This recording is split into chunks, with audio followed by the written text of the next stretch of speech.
প্রথমত এই উপনির্বাচনে আমরা গোটা রাজ্যের যে অব্যবস্থা চলছে সেই অব্যবস্থার বিরুদ্ধে ছাত্র যুবদের কাজ, সাধারণ মানুষের দাবি দেওয়া, বিধানসভায় তোলবার মতো লোক গোটা রাজ্যে আমাদের বিধানসভার, এটা দুর্ভাগ্য, গোটা বিধানসভায় নেই।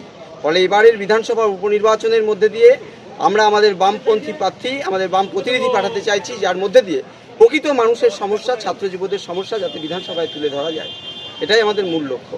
আপনাদের মানে মূল প্রতিদ্বন্দ্বীকে বিজেপি না তৃণমূল? না, মূল প্রতিদ্বন্দ্বী আসলে তৃণমূল বিজেপি কোনো তো আলাদা কিছু নয়। এদের দুজনের যে রাজনীতি, তা উভয়েরই রাজনৈতিক যে লক্ষ্য, তাদের যে পথ, তা দুজনের মধ্যে আমরা মনে করি না তৃণমূল বিজেপির কোনো পার্থক্য আছে।